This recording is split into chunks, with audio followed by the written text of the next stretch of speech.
agora eu vou deixar aqui com vocês o meu amigo Roger. Roger é nosso parceiro, nós estamos aí na jornada de IA já faz um tempinho, né, Roger? E ele vai falar para vocês um pouquinho sobre a organização de agentes, que é onde o pessoal geralmente se perde, né? Ah, mas eu começo por onde, né? Onde que eu aplico os agentes, como? Então, ele vai trazer um pouco dessa parte, orientar vocês dessa parte técnica, de como fazer isso no negócio de vocês. Muito bom, obrigado, Carila. Boa tarde a todos. É um prazer estar aqui compartilhando um pouquinho desse contexto, falando sobre organizações agênticas. No momento em que a gente está falando de IA, a gente toma café e ouve falar de IA, a gente almoça e janta, e a inteligência artificial está em praticamente todos os lugares. E o contexto, quando a gente fala de organizações agênticas, deixa eu só apontar para onde vai passar, é a tese, inclusive, do meu 5º livro. Eu publiquei meu primeiro livro falando sobre transformação digital lá em 2020 já, trazendo principalmente alguns pontos sobre tecnologia e inovação. E, se vocês perceberem, o subtítulo do livro é Criando um Novo Mindset. Porque não é sobre tecnologia. A inteligência artificial não é sobre tecnologia também. É sobre mudança de comportamento, mudança de mentalidade, mudança de modelos de negócio. Porque tudo isso é puxado principalmente pelo comportamento do consumidor. Então, os negócios, até então, que estão saindo na frente, eles têm essa flexibilidade e essa velocidade para mudar muito rápido o seu modelo de negócio. Então, tudo que nós ouvimos falar sobre tecnologia, inovação, e agora, principalmente com a inteligência artificial, tem a ver com mudança de mentalidade. Eu empreendi já 4 startups, estou empreendendo uma 5ª, e sou sócio de algumas outras startups também, na área de tecnologia, atuo há mais de 15 anos já. E o meu 5º livro, inclusive, é a tese que eu estou escrevendo agora sobre organizações agênticas. Então, um pouquinho do que eu vou trazer aqui tem a ver com esse ponto, de entendermos a base da inteligência artificial e como que isso vai se desenrolar a partir de agora nas empresas, nos negócios, certo? Mas antes disso, eu queria trazer um ponto aqui. Deixa eu só acertar a passada do slide. Esse aqui é um pouquinho do meu portfólio. Nos últimos 10 anos, são mais de 300 projetos que eu venho trabalhando e atuando, desde desenvolvimento, integração, software, plataformas, startups, workshops e palestras. Então, tem uma jornada que a gente atua aqui com um portfólio bastante grande que nos ajuda a justamente conseguir ajudar todo e qualquer tipo de negócio, desde varejo, indústria, logística, agronegócio. A gente tem um portfólio bastante grande. Se nós olharmos esse gráfico no tempo, nos últimos 300 anos, nós temos o que aqui? As ondas de inovação acontecendo. Então, veja que cada onda de inovação, ela acaba acontecendo com uma velocidade maior agora, num curto espaço de tempo. Então, se nós olharmos o que está na próxima onda da inovação agora? Inteligência artificial. E quando a gente junta todas essas tecnologias, o que a gente tem aqui? Os motores da transformação digital. É aqui que a gente está vivendo nesse exato momento. Quando a gente junta 2 ou 3 tecnologias, a gente cria geralmente uma terceira. E essa terceira faz com que a gente mude modelos de negócio, que acontecem as disrupções. Dando o exemplo do Uber aqui, só para a gente tangibilizar. A primeira disrupção na indústria de táxis não foi tecnológica. Aí a gente para e pensa, poxa, mas como será que não foi? Não, realmente não foi. Ela foi em design de serviço. Alguém olhou para aquela indústria que estava pré-estabelecida e disse assim, cara, vamos mudar esse negócio aqui porque está ruim, essa prestação de serviço. E aí o segundo ponto, sim, a segunda disruptura foi tecnológica. Para dizer o seguinte, como é que eu escalo esse negócio no mundo inteiro? Então, esse é o ponto que eu queria trazer aqui. A primeira disrupção, muitas vezes, em vários setores que a gente vê, indústria da música, no varejo, em todas as outras inovações, sempre foi olhando para serviço, design de serviço. Tenha certeza que alguém, em alguma parte do mundo, principalmente agora os empreendedores com inteligência artificial, estão olhando para o teu negócio, para aquilo que você faz, e buscando entender como que eu posso fazer isso 10 vezes melhor, mais barato e mais rápido. Olhando principalmente para o comportamento do mercado. E por isso que a gente fala de mudança de mentalidade. Aquilo que nos trouxe até aqui, muitas vezes não garante que vai levar a gente daqui para frente. E isso a gente herdou lá do nosso modelo de ensino. Quem aqui teve que aprender a decorar a tabuada? Comprava aquele lápis, né, que tinha a tabuada toda escrita. Então, a gente aprendeu a decorar. Todo o nosso modelo de ensino, a nossa mentalidade foi preparada para aprender a decorar, não a questionar, não a mudar as coisas. E aqui que começa a entrar o ponto, dizer assim, poxa, mas por que a gente não pode fazer diferente? Agora, com tanta tecnologia, por que a gente não faz diferente? E não adianta a gente querer fazer algo diferente, usando as tecnologias, como a Carila trouxe, né? Grande parte dos projetos, em 2025, foram investidos 40 bilhões de dólares. Apenas 5% desses projetos no mundo inteiro conseguiram medir o retorno sobre o investimento. E aí a gente pergunta assim, mas e os 95%, por que não conseguiram fazer? Então, eles simplesmente pegaram a tecnologia e colocaram em cima daquilo que já existia. Então não dá certo, vai dar errado. E o que os 5% fizeram? Eles justamente questionaram aquilo que estava pré-exposto. fizeram justamente uma mudança, redesenho de processos, para daí sim usar todo o potencial que a gente tem da inteligência artificial para mudar tudo isso. E quando a gente fala da IA, veja que esse gráfico aqui ele mostra o incremento no PIB global nas ondas de inovação. E quando a gente olha agora a quinta onda de inovação, olha, são quase 18 pontos percentuais de incremento no PIB. Quando a gente olha o empilhamento das novas tecnologias acontecendo. Então, o impacto realmente da inteligência artificial, né, tem muita gente que fala que é hype, que não sei o quê, mas o impacto realmente ele é grande, gigante. Enquanto que na primeira onda a gente teve o que a adoção da inteligência artificial demorou cerca de 72 anos para que a inteligência artificial ela se tornasse democrática. Em 2022, quando foi lançado o ChatGPT, antes do ChatGPT, quem usava a inteligência artificial era quem era um especialista. Somente engenheiros e desenvolvedores conseguiam usar a IA. Mas demorou 72 anos, porque a inteligência artificial começou lá em 1950, para que a gente pudesse ter um aplicativo e qualquer pessoa, com um simples comando textual, uma linguagem natural, conseguisse usar todo esse potencial. A segunda onda foi a inserção da tecnologia dentro dos RPs, dentro dos softwares. E qual que é a terceira onda agora? São as organizações agênticas, que é um pouquinho do que eu vou trazer dessa tese aqui. Se nós olharmos esse gráfico aqui, as últimas 52 semanas, ou seja, os últimos 12 meses, se nós olharmos essas empresas aqui listadas na Bolsa, todas elas são empresas de tecnologias, elas perderam de 30% a 80% do seu valor de mercado. Por que isso? Porque a inteligência artificial, agora com as ferramentas de desenvolvimento, principalmente chamado Vibe Coding, Lovable, Cursor e outras tecnologias, estão permitindo que as próprias empresas internas construam seus softwares, ao invés de comprar e pagar licenças e pagar implementação e customização que custa uma grana. Então, perceba, é um movimento que está impactando as empresas como Salesforce, como Figma, como HubSpot. Essas empresas estão perdendo valor de mercado. Por quê? Porque o meu negócio delas está ameaçado. Então, não é um hype, não é uma moda, quando a gente principalmente olha para valores, né? Empresas listadas principalmente aqui na Bolsa. Boa. Então, Roger, o que são organizações agênticas? Organizações agênticas são uma mistura. São uma mistura, na verdade, do quê? De ambientes humanos junto com robôs. Mas não é esse robô, como a Pepper aqui. Um robô ele pode ser considerado um software. Um software é um robô. Então, como que a gente lida agora nesse ambiente? Toma decisões, como que a gente gera valor? Isso é organizações agênticas. E eu vou trazer esse conceito aqui para a gente tentar entender. Esse é um exemplo de um organograma de uma empresa. Só que perceba que tem alguma coisa interessante aqui. Enquanto que antes eu tinha um organograma organizacional, onde você tinha toda uma cadência, né, CEO, os líderes, gestores, coordenadores e assim por diante, o que a gente vai passar a ter agora? Cada departamento, cada setor ou cada pessoa dentro da sua empresa vai ter pelo menos 1, 2, 5, 10 agentes trabalhando junto para fazer o seu trabalho. E com isso é onde a gente vai ganhar dentro das empresas produtividade. Porque acreditem ou não, é um estudo da Gallup que mostra que cerca de 13% dos 251 dias úteis do ano, 13% equivale a 33 dias do ano, as pessoas dentro das empresas gastam procurando documentos e informações. Imagina, olha a nossa ineficiência.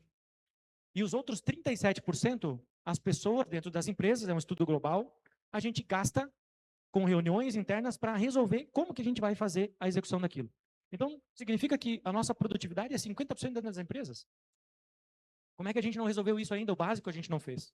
Né? Então, as empresas que estão fazendo isso, olhando justamente para os seus processos, elas estão conseguindo sair na frente e ser muito mais sustentáveis. Né? E aqui um exemplo, eu uso esse slide aqui para mostrar um exemplo de uma empresa que é a Alaska Airlines. A Alaska Airlines ela é uma empresa muito inovadora, ela sempre adota muita tecnologia. Então, esse aqui é um exemplo de como a inteligência artificial vai começar a entrar dentro das empresas. Exemplo, quem aqui gosta de viajar? E sempre quando a gente fala de viagem, principalmente quem tem família, vou dar um exemplo aqui de uma família, marido e mulher, e um casal de filhos, um homem e uma mulher, né? Um rapaz e uma menina. Poxa, eu quero fazer uma viagem. Pô, eu tenho que olhar. Cada pessoa vai querer daqui a pouco fazer um programa diferente. E aí eu tenho que gastar tempo, horas em consultar o que eu vou fazer de diferente. Ah, eu quero fazer uma coisa, minha esposa quer fazer outra. E eu gasto um tempão ali. O que a Alaska Airlines fez? Ela colocou lá no site da Alaska um prompt, onde você fala assim, digite aqui a sua viagem dos sonhos. E aí você vai dizer o seguinte, eu quero fazer uma viagem, tal dia, tal época, o meu orçamento é esse, a programação que o meu filho quer fazer é essa, que a filha quer fazer é essa, ou seja, você vai dar um prompt, você vai dar uma instrução para a inteligência artificial, e o que ela vai fazer? Veja que esses círculos pequenos ao redor do círculo grande são agentes se conversando. E o que acontece? Ela vai lá e te entrega um pacote de serviço.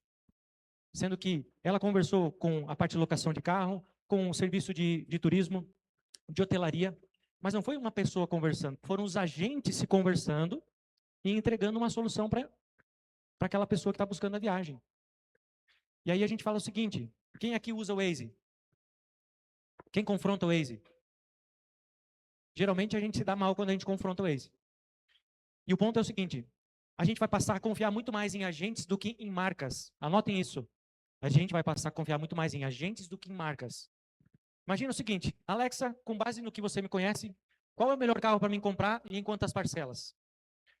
No momento em que, estou dando o exemplo da Alexa, e não é para fazer comercial, mas no momento em que uma inteligência artificial me responder isso, olha quantos negócios no meio do caminho deixam de existir do dia para a noite. Então, esse é um ponto também que a gente fala de mentalidade para dizer o seguinte, como a inteligência artificial impacta o meu negócio atual, o meu core business? Antes do ChatGPT ser lançado, em 2022, tinha uma empresa listada na Bolsa Americana que chamava-se Sigma. Desculpa, Sigma não, a Shed. O que era essa empresa? Era uma empresa de pesquisa que você, como estudante, você fazia pesquisas e você pagava para ter lá pesquisas científicas. Só que do dia para a noite, o que aconteceu com essa empresa? O valor da ação dela, que era de $112, caiu para menos de $1. Porque o ChatGPT disruptou essa empresa. Então, esse é um ponto que a gente tem que entender como que a inteligência artificial ela ameaça o meu core business e como que eu posso usar a inteligência artificial para potencializar o meu negócio. E aí a gente começa a falar sobre organizações agênticas. Mas aí a gente está falando assim, poxa, mas isso aqui é só para empresas grandes? Não, uma empresa pequena também já deveria estar usando inteligência artificial. Estou dando um exemplo aqui de um empreendedor, uma empresa pequena. Poxa, aqui eu posso ter 4 exemplos de agentes. Um agente para me ajudar no atendimento, no comercial, no administrativo, financeiro. Eu posso já ter esses agentes para me ajudar. De marketing, principalmente, captação de leads. Por que eu já não estou usando isso? Porque agora o custo não é mais o custo alto de você colocar um software dentro de uma empresa. O custo caiu para quase zero. Mas, de novo, mas inteligência artificial não é para mim. Eu desconheço. Então, se você ainda não está olhando para isso, se você não tem no teu negócio um agente, pelo menos um, corre e trata de fazer. Porque a questão é, se o teu concorrente estiver usando, ele vai estar um passo à frente de você, porque ele vai ser muito mais eficiente. Certo? E como é que eu começo? Como é que eu posso começar? É muito simples. O que a inteligência é melhor do que nós, seres humanos? Em fazer o trabalho repetitivo. Então, como é que eu posso pensar lá no meu dia? Como é que eu começo? Faz uma lista daquilo que você faz de trabalho repetitivo. É simples. Pega uma coisa só. O que você faz todo dia na tua empresa, no teu negócio? O que você faz pelo menos 2, 3 vezes por semana? Poxa, eu baixo uma planilha, faço um relatório. Cara, já começa por aí. É simples. A gente não precisa começar grande. Começa simples, começa pequeno. Aqui um exemplo de um lançamento que o Google fez. Não é recente, faz tempo, mas eu queria dar um exemplo aqui. É um videozinho de 1 minutinho só para a gente rodar aqui. Acho que está faltando o áudio.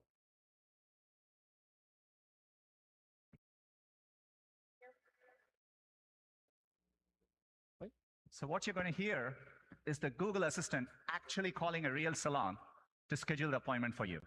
Let's listen. How can I help you? Hi, I'm calling to book a women's haircut for a client. I'm looking for something on May 3rd. Sure, give me 1 second. Sure, what time are you looking for around? At 12 p.m. We do not have a 12 p.m. available. The closest we have to that is a 1:15. Do you have anything between 10 a.m. and 12 p.m.? Depending on what service she would like. What service is she looking for? Just a woman's haircut for now. Okay, we have a 10 o'clock. 10 a.m. is fine. Okay, what's her first name? The first name is Lisa. Okay, perfect. So I will see Lisa at 10 o'clock on May 3rd. Okay, great. Thanks. Great. Have a great day. Bye. Então veja que um agente fez uma ligação e acabou gravando, fazendo um agendamento de um serviço. Não teve nenhuma interação humana ali. Então esse é o ponto. É simples de fazer, está muito mais simples de fazer hoje, de implementar essas tecnologias. E aí quando a gente fala de implementar essas tecnologias, qual que é a questão da vantagem competitiva? Tem uma palestra que eu só falo sobre vantagem competitiva. O ponto é, a vantagem competitiva dentro das empresas, ela vai surgir principalmente dessa orquestração, onde eu tenho agentes se conversando, eu tenho um local que eu tenho esses insights, essas informações. Porque não adianta também eu implementar inteligência artificial na minha empresa, no meu negócio, e não estar integrado com todas as áreas. Porque o verdadeiro conhecimento das empresas, a vantagem competitiva vai vir dessa coleta, não diria coleta, mas é a digitalização do conhecimento de todas as pessoas nos negócios. Se nós temos uma empresa aqui, por exemplo, de 100 colaboradores, se cada colaborador faz 5 interações com a IA por dia, no final de 30 dias eu vou ter cerca de 125 mil interações com a inteligência artificial. Para onde que está indo essa interação? Para onde que está indo o prompt da minha sabedoria para perguntar para a IA? Está indo para lugar nenhum. Então, olha o quanto que a gente, como negócio, está perdendo estratégia, vantagem competitiva e informação. Digitalização do conhecimento das empresas. Ela passa justamente por isso. Porque é a partir disso, quando eu centralizo essas informações, eu vou ter, sim, a vantagem competitiva. Por quê? Porque é o conhecimento dos negócios. A inteligência artificial ela foi treinada com 100% do conteúdo que está disponível. Mas ela não foi treinada com o conhecimento das empresas. Então, essa é a vantagem que as empresas deveriam estar olhando. Como que eu implemento inteligência artificial na minha empresa, no meu negócio, e consigo conectar essas informações de todos os colaboradores. E a partir disso, eu vou ter os insights para a gente tomar decisões e criar vantagem competitiva. Aqui a gente deixou um QR Code. Se vocês quiserem escanear, tem cerca de 9 perguntas bem rápidas de fazer. Vocês podem tirar uma foto e fazer depois com o tempo, onde vai mostrar um pouquinho sobre o índice de maturidade digital e de IA no seu negócio. E também esses 4 projetos que estão aqui na tela, inclusive são projetos da Star Meta, que está lá no stand C02, isso, que depois vocês podem passar lá para a gente conversar um pouquinho mais sobre isso. Então, quem quiser escanear aqui, vai fazer o diagnóstico, vai ter essa informação aí do diagnóstico de maturidade. E para a gente ir para o nosso finalmente, eu gosto sempre de encerrar com algumas reflexões. E a reflexão que eu quero trazer é esse livro aqui do 2041.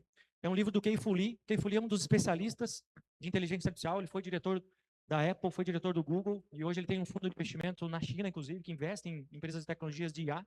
E esse livro, o 2041, tem justamente a ver com o futuro, daqui a alguns anos. Ele foi escrito em 2020, por isso 2041, que ele estava mostrando para nós, ele traz algumas questões, principalmente de como a IA vai impactar a sociedade, como que a IA impacta os negócios e como que a gente deveria pensar e repensar, inclusive como sociedade. Então, é uma reflexão bem legal, eu sugiro que vocês leem, porque vai trazer alguns insights bem legais aqui. E com isso a gente encerra. Aqui tem um QR Code também com a Star Meta, então se vocês quiserem depois passem lá, tem informações aqui que a Carela também vai compartilhar. E com isso eu encerro aqui, dando meu muito obrigado.